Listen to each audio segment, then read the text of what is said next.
Hello everyone. घटना चक्र इस दृष्टि सीरीज के तहत एक बार फिर से आप सभी का स्वागत है। वार्षिक करंट अफेयर्स में आज हमारा टॉपिक होने जा रहा है आर्थिक घटनाक्रम। भारत और विश्व के स्तर पर कौन कौन सी प्रमुख आर्थिक घटनाक्रम डेवलप हुए हैं और आगामी प्रीलिम्स परीक्षाओं में किस तरीके के प्रश्न इनसे पूछे जा सकते हैं, उन सभी टॉपिक्स का आज हम यहाँ पर रिवीजन करने जा रहे हैं।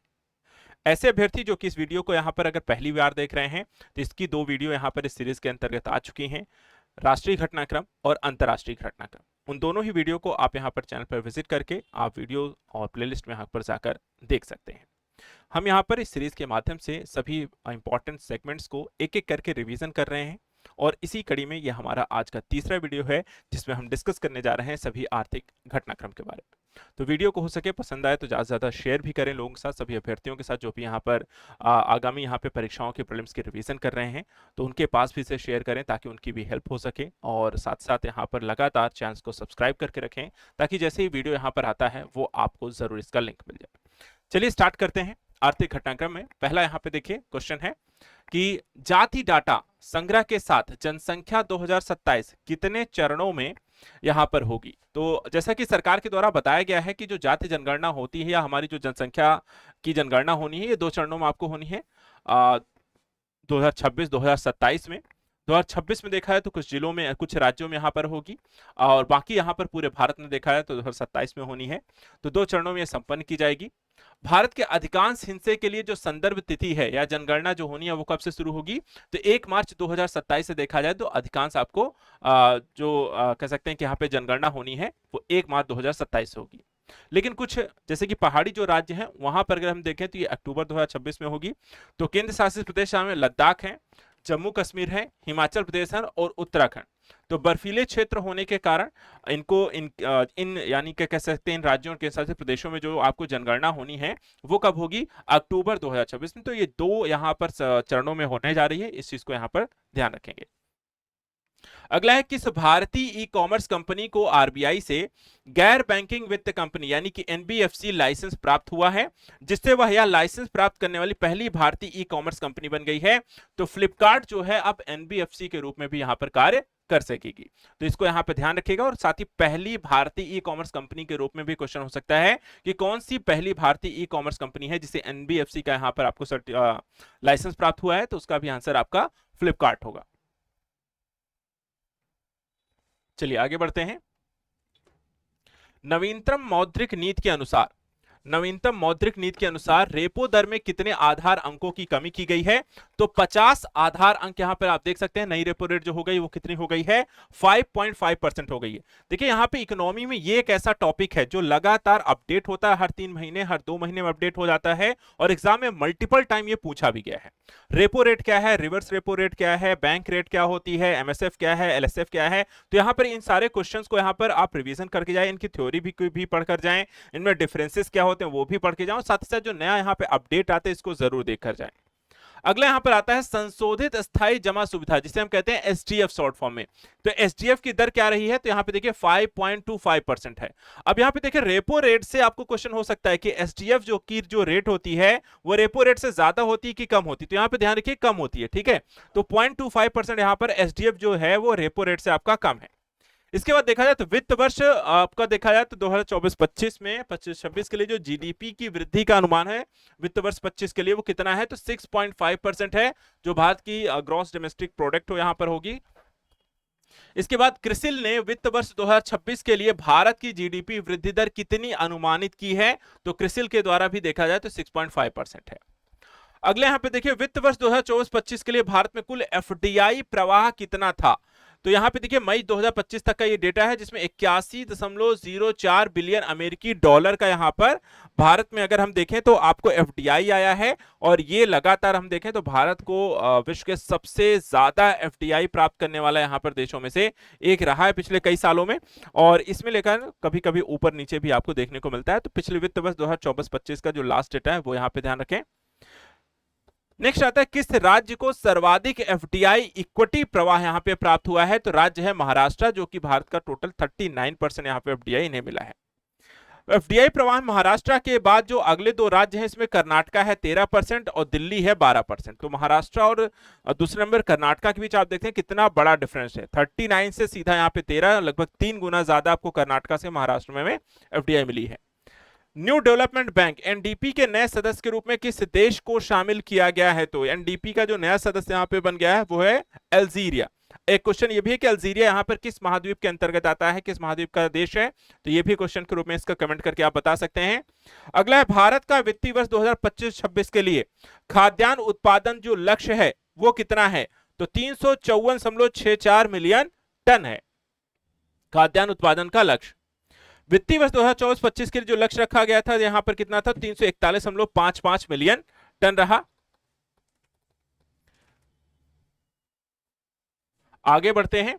अत्यधिक श्रम बल सर्वेक्षण यानी कि पीएलएफएस का मासिक जो बुलेटिन है मई 2025 किस मंत्रालय के अंतर्गत जारी किया गया? तो 16 जून 2025 को देखा जाए सांख्यिकी और कार्यक्रम कार्यान्वयन मंत्रालय के द्वारा जारी किया गया।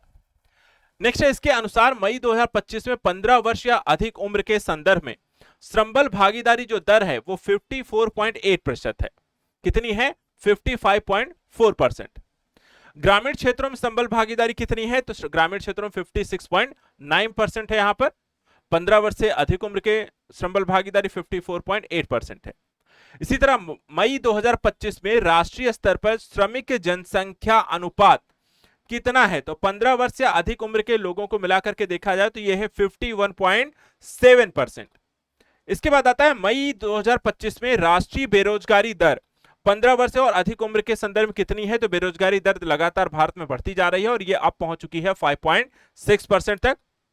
मई 2025 में ग्रामीण बेरोजगारी दर कितनी रही है? तो यहां पर आप देखें 15 वर्ष या अधिक उम्र में यहां पर कितनी है? तो 5.1%। अब यहां पर आप सभी के लिए क्वेश्चन है कि बेरोजगारी क्या होती है और कितने प्रकार की होती है। इसका अगर आपको आंसर देना है तो कमेंट में सभी को आंसर करके बताना है बेरोजगारी क्या है और बेरोजगारी कितने प्रकार की होती है। अगला देखते हैं, आरबीआई के द्वारा करीब यहां पर देखें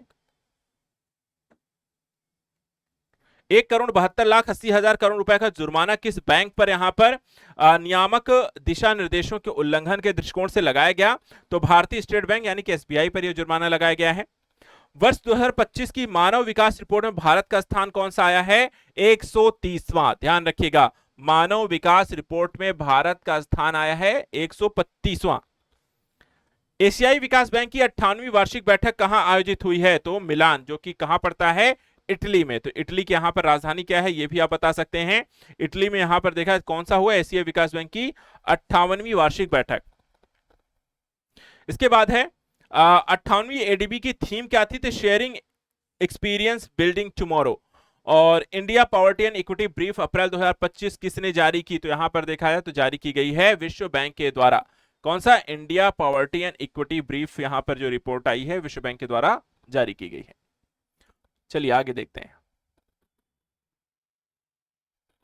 नेक्स्ट है, रिपोर्ट के अनुसार अत्यधिक गरीबी के लिए अंतरराष्ट्रीय बेंचमार्क 2.15 अमेरिकी डॉलर है। से कम जीवन यापन करने वाले लोगों को प्रतिशत 2011-12 में कितना था? तो 16.2% था। कितने डॉलर से कम? 2.15 अमेरिकी डॉलर से नीचे अगर हैं तो अत्यधिक गरीबी के दौर में हैं। इस रिपोर्ट के अनुसार पिछले दशक में भारत के कितने लोग गरीबी से बाहर निकलने में सफल रहे? तो 170 मिलियन या 17.1 करोड़ लोग जो हैं तो गरीबी से बाहर निकले हैं। विश्व आर्थिक परिदृश्य नीतिगत बदलावों के बीच एक महत्वपूर्ण मोड़, यह दस्तावेज किसके द्वारा जारी किया गया? तो अंतरराष्ट्रीय मुद्रा कोष के द्वारा जारी किया गया ये दस्तावेज है। नेक्स्ट है, वर्ष 2025 के लिए भारतीय अर्थव्यवस्था में कितनी वृद्धि का अनुमान लगाया गया? तो 6.2% जो है भारतीय अर्थव्यवस्था में वृद्धि का अनुमान लगाया गया। नेक्स्ट है, संयुक्त राष्ट्र व्यापार एवं विकास सम्मेलन यानी कि अंगटाड ने वर्ष 2025 में भारतीय अर्थव्यवस्था के लिए जो वृद्धि दर का अनुमान लगाया वो कितना लगाया है? तो ये इसका आंसर है 6.5%। नेक्स्ट है, प्रधानमंत्री मुद्रा योजना में कितने वर्ष पूरे हो गए हैं? तो इसके 10 वर्ष पूरे हो गए। 8 अप्रैल 2025 देखा जाए तो 2015 में लॉन्च की गई, 2025 तक इसके 10 वर्ष पूरे हो गए हैं। प्रधानमंत्री मुद्रा योजना के तहत ऋण वितरण में शीर्ष 3 राज्य यहां पर देखा है तो तमिलनाडु, उत्तर प्रदेश और कर्नाटक 3 राज्य हैं जो सर्वाधिक यहां पर ऋण वितरण किया गया है इस योजना के अंतर्गत। केंद्र शासित प्रदेशों में शीर्ष स्थान जो है जम्मू और कश्मीर का रहा है। वहीं आयुष्मान भारत प्रधानमंत्री जन आरोग्य योजना को लागू करने वाला 35वां केंद्र शासित प्रदेश और राज्य कौन सा बन गया है तो दिल्ली यहां पर देखा है तो 35वां बना है। संयुक्त राष्ट्र की एक रिपोर्ट के अनुसार वर्ष 2023 में एआई के निजी निवेश के मामले में भारत का जो वैश्विक स्थान रहा वो कौन सा है तो 10वां। भारत लगातार देखा जाए तो आर्टिफिशियल इंटेलिजेंस में निवेश करता रहा है और इसमें यहां पर अब भारत जो है विश्व में 10वें स्थान पे आ गया है जहां एआई को लेकर के लगातार निवेश हो रहे हैं। अगला देखते हैं, वर्ष 2024 में readiness for frontier technology index में भारत का स्थान क्या था तो रेडीनेस फॉर फ्रंटियर टेक्नोलॉजी में भारत का स्थान है 36वां। दुनिया का सबसे बड़ा दूध उत्पादक देश हम ही हैं भारत, ये ध्यान रखिएगा, सबसे ज्यादा दूध उत्पादन करने वाला जो देश है वो भारत है। भारत के नए वित्त सचिव के रूप में किसने पदभार ग्रहण किया है तो वित्त सचिव बन गए हैं यहां पर अजय सेठ। तुहिनकांत पांडे किसका अध्यक्ष नियुक्त किया गया इन्हें तो भारतीय प्रतिभूति और विनिमय बोर्ड यानी कि सेबी के जो नए अध्यक्ष बन गए हैं उनका नाम है आपका तुहिनकांत पांडे। अब यहां पे ये बताना आपके लिए क्वेश्चन है कि सेबी की स्थापना कब की गई और सेबी किस तरीके की संस्था है, संवैधानिक है, वैधानिक है, कानूनी प्रक्रियागत है, तो किस तरीके से गठन किया गया है उसके बारे में बताएं। नेक्स्ट देखते हैं, और सेबी यहां पर किस प्रकार के कामों को देखती है ये भी आप आंसर करके बता सकते हैं कमेंट में। नेक्स्ट बताते हैं, कौन सा रेलवे जोन 250 मिलियन टन माल ढुलाई करने वाला पहला रेलवे जोन बन गया है तो यहां पर ध्यान दीजिएगा East Coast Railway. East Coast Railway जो है 250 मिलियन टन माल ढुलाई करने वाला यहां पर पहला रेलवे जोन बन गया है। अब आपके लिए एक क्वेश्चन यहां पर और है कि ईस्ट कोस्ट रेलवे जोन में कौन कौन से प्रदेश यहां पर या क्षेत्र आते हैं, कमेंट करके बताइए ईस्ट कोस्ट रेलवे जोन में कौन कौन से प्रदेश या आपके क्षेत्र आते हैं। नेक्स्ट बताते हैं, किन दो भारतीय कंपनियों ने भारत में सैटेलाइट इंटरनेट के लिए स्टारलिंक से वितरण समझौता किया है तो यहां पर दोनों ही भारत की जो बड़ी कंपनियां हैं भारतीय एयरटेल और रिलायंस जियो ने यहां पर स्टारलिंक के साथ समझौता कर लिया है और मिलकर के अब यहां पर स्टारलिंक की जो सेवाएं हैं वो घर घर पहुंचाएंगे। नेक्स्ट है, सीट क्षमता के लिहाज से विश्व की दूसरी सबसे तेजी से बढ़ती एयरलाइन कौन सी हो गई है तो इंडिगो एयरलाइंस जो होगी है वो सीट क्षमता के लिहाज से विश्व की दूसरी सबसे तेजी से बढ़ने वाली आपकी एयरलाइंस हो गई है। पहले स्थान पर देखें तो कतर एयरवेज है जो यहां पे 10.4% की हिस्सेदारी है कि तेजी से यहां पर आपको बढ़ रही है और दूसरे नंबर पर हमारी इंडिगो एयरलाइंस है। क्रिसिल के अनुसार भारत की अनुमानित जीडीपी वृद्धि दर यहां पर 2026 में कितनी होगी तो 6.5% यहां पर आपकी जीडीपी ग्रोथ है क्रिसिल के अनुसार। भारत जैव अर्थव्यवस्था रिपोर्ट 2025 किसने जारी की है तो केंद्रीय मंत्री डॉक्टर जितेंद्र सिंह के द्वारा जारी की गई है भारतीय जैव अर्थव्यवस्था। वर्ष 2025 तक जैव अर्थव्यवस्था कितना निर्धारित लक्ष्य रखा गया है तो $150 बिलियन का लक्ष्य रखा गया है जैव अर्थव्यवस्था के तौर पर। अगला बढ़ते हैं, भारत की जैव अर्थव्यवस्था 2024 कितनी हो गई है तो $165.7 बिलियन की हो गई है। नेक्स्ट है, जैव अर्थव्यवस्था के मामले में कौन सा प्रदेश पहले स्थान पर है तो Maharashtra 35.45 billion dollar.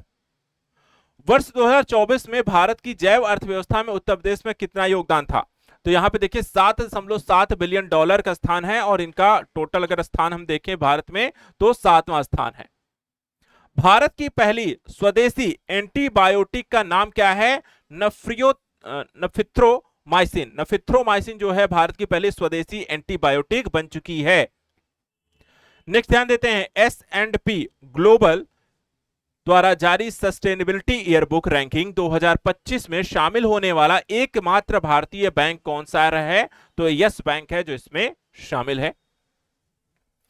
Wealth report 2025 किसने जारी की है तो नाइट फ्रैंक यूनाइटेड किंगडम के द्वारा जारी की गई है वेल्थ रिपोर्ट।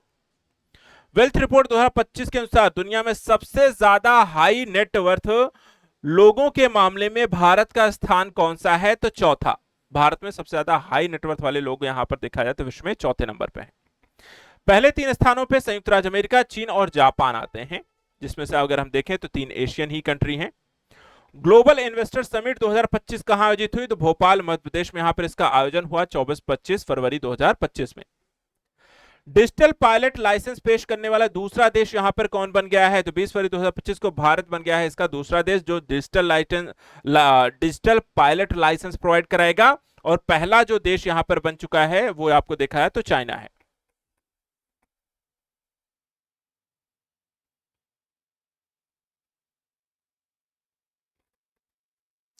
अगला देखिए, राज्यों में पंचायतों के अंतरण या विकेंद्रीकरण की स्थिति एक सांकेतिक साक्ष्य आधारित रैंकिंग 2024 रिपोर्ट किसके द्वारा तैयार की गई है? यह रिपोर्ट तैयार किया है भारतीय लोक प्रशासन संस्थान यानी आईआईपीए के द्वारा। इस सूचकांक में 3 राज्य जो हैं पहले 3 स्थानों पर हैं, उनमें है कर्नाटका, केरल और तमिलनाडु। इस सूचकांक में अगर हम देखें उत्तर प्रदेश का कौन सा स्थान है, तो आप देख सकते हैं 5वां स्थान है और स्कोर है 60.07। राष्ट्रीय महत्वपूर्ण खनिज मिशन को कितने बजट के साथ मंजूरी दी गई थी?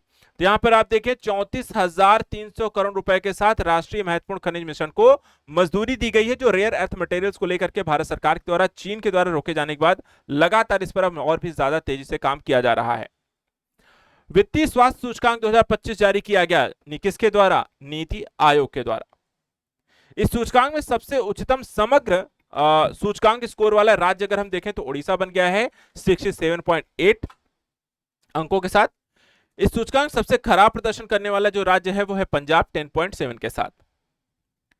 इसके बाद आता है अचीवर श्रेणी में कौन से राज्य शीर्ष प्रदर्शन करने वाले हैं? इसमें उड़ीसा है 67.8, छत्तीसगढ़ है 55.2, गोवा है 53.6, झारखंड है 51.6 और गुजरात है 50.5।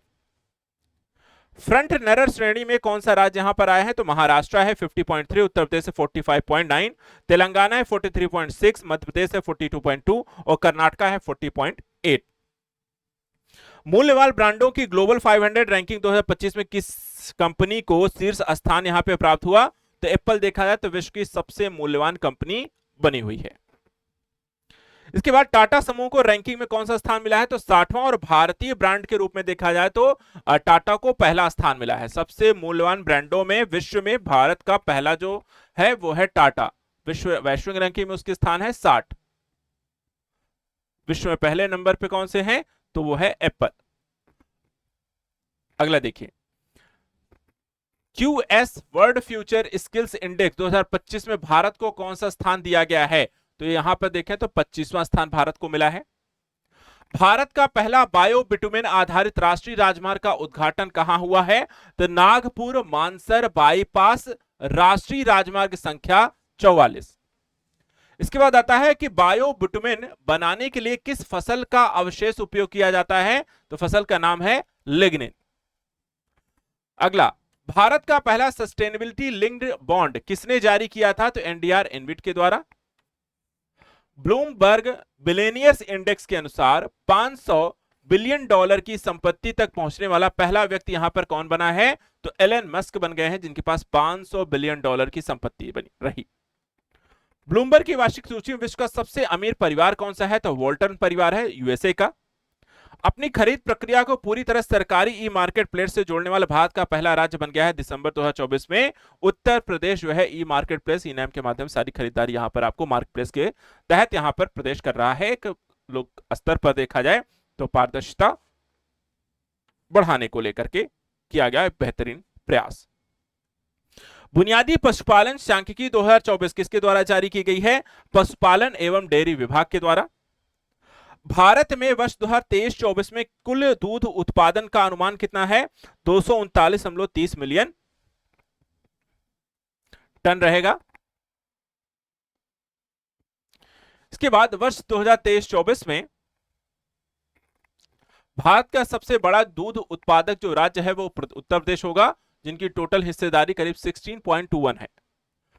वर्ष 2024 की हुरुन इंडिया लोकोपकारी सूची के अनुसार भारत के सबसे बड़े जो दानदाता रहे, इसमें पहले स्थान पर शिव नादर, दूसरे स्थान पर मुकेश अंबानी और तीसरे स्थान पर देखा जाए तो बजाज परिवार है। केंद्रीय कृषि एवं किसान कल्याण मंत्रालय ने किन 2 योजनाओं को मंजूरी दी है? तो इसमें है प्रधानमंत्री राष्ट्रीय कृषि विकास योजना और कृषोन्नति योजना को यहां पर मंजूरी दी गई है। Uttar Pradesh international trade show 2024 का आयोजन कहां किया गया? तो ग्रेटर नोएडा उत्तर प्रदेश में देखा है तो इसका आयोजन किया गया है। भारत सरकार ने युवाओं को पेशेवर विकास के लिए केंद्रीय बजट 2024-25 में किस योजना की घोषणा की है? तो इस योजना का नाम है पीएम इंटर्नशिप योजना के तहत युवाओं को पेशेवर विकास संबंधी यहां पर प्रशिक्षण दिया जाएगा। नेक्स्ट, इस योजना के तहत अगले 5 वर्षों की अवधि के लिए कितने युवाओं को इंटर्नशिप के अवसर मिलेंगे? तो करीब 1 करोड़ युवाओं को इंटर्नशिप का अवसर इस योजना के तहत मिलेगा। प्रधानमंत्री नरेंद्र मोदी के द्वारा महाराष्ट्र में किस स्थान पर पीएम मित्र पार्क का शिलान्यास किया गया? तो 20 दिसंबर 2024 को देखा जाए तो अमरावती में। पीएम मित्र का पूर्ण रूप क्या है? PM mega integrated textile regions and apparel. तो यहां पर कई बार इस तरह की योजनाएं उनका फुल फॉर्म भी पूछे जाते हैं, इसलिए यहां पर इसको भी ध्यान रखना है। केंद्र सरकार ने कितने पीएम मित्र पार्कों की स्थापना को मंजूरी दी है? तो टोटल 7 पीएम मित्र पार्क बनाए जाएंगे। इसमें यहां पर देखा जाए तो कहां कहां बनेंगे वो भी देख लीजिए। एक है विरुद्धनगर तमिलनाडु, वारंगल तेलंगाना, नवसारी गुजरात, कलबुर्गी कर्नाटक, धार मध्य प्रदेश, लखनऊ उत्तर प्रदेश, अमरावती महाराष्ट्र में। अगला देखिए 7वें राष्ट्रीय ई गवर्नेंस सम्मेलन 2024 कहां आयोजन इसका हुआ है? तो 3 से 4 सितंबर 2024 को मुंबई में हुआ है। इस सम्मेलन में ई गवर्नेंस में जिला स्तरीय पहल श्रेणी में गोल्ड अवार्ड उत्तर प्रदेश की किस परियोजना को यहां पर मिला है? तो लैब मित्र को। लैब मित्र पहल कहां शुरू की गई? वाराणसी उत्तर प्रदेश। नाइट फ्रैंक के द्वारा प्रकाशित प्राइम ग्लोबल सिटीज इंडेक्स 2024 में प्रथम स्थान पर कौन रहा? मनीला फिलीपींस, जो है 26% की वार्षिक वृद्धि यहां पर देखी गई। प्राइम ग्लोबल सिटीज इंडेक्स 2024 के द्वितीय क्वार्टर में दूसरे स्थान पर कौन सा शहर था? तो यहां पर मुंबई है। किस देश की मेजबानी प्रथम बिम्स्टेक व्यापार शिखर सम्मेलन का आयोजन 6 से 8 अगस्त 2024 को संपन्न हुआ? तो भारत की मेजबानी में हुआ। वर्ष 2024 की फॉर्च्यून ग्लोबल 500 सूची में शीर्ष रैंक प्राप्त करने वाली कंपनी कौन सी बनी है? तो वॉलमार्ट यहां पर बन गई है। वर्ष 2024 की फॉर्च्यून ग्लोबल 500 सूची में कितनी भारतीय कंपनियों को शामिल किया गया? तो यहां पर देखा जाए तो ऐसी 9 कंपनियां हैं। शीर्ष रैंक वाली भारतीय कंपनी के रूप में किसने अपना दर्जा बरकरार रखा है? रिलायंस इंडस्ट्रीज लिमिटेड जो है 86वां स्थान है और भारत में देखा जाए तो शीर्ष पर है। कौन सा राज्य किसानों में सभी फसलें न्यूनतम समर्थन मूल्य पर खरीदने वाले देश का पहला राज्य बन गया है? तो हरियाणा है, जो सभी फसलें न्यूनतम समर्थन मूल्य यानी कि एमएसपी पर खरीदेगा। इसके बाद कौन सा राज्य 75 जनपदों में डिजिटल क्रॉप सर्वे के माध्यम से फसल उत्पादन का आकलन करने वाला देश का पहला राज्य बना है? तो यह है आपका उत्तर प्रदेश। किस पत्तन पर भारत की पहली एकीकृत कृषि निर्यात यहां पे सुविधा स्थापित की जाएगी? जवाहरलाल नेहरू पत्तन, मुंबई। उत्तर प्रदेश को $1 ट्रिलियन की अर्थव्यवस्था के रूप में रूपांतरित करने के उद्देश्य राज्यपाल ने किस विधेयक को मंजूरी दी है? तो उत्तर प्रदेश नोडल विनिधान रीजन विनिर्माण क्षेत्र विधेयक 2024। और इस कानून को लागू करने वाला उत्तर प्रदेश का कौन सा राज्य है? तो यहां पर देखा जाए चौथा, गुजरात, कर्नाटक और राजस्थान में यह कानून पहले ही लागू हो चुका है।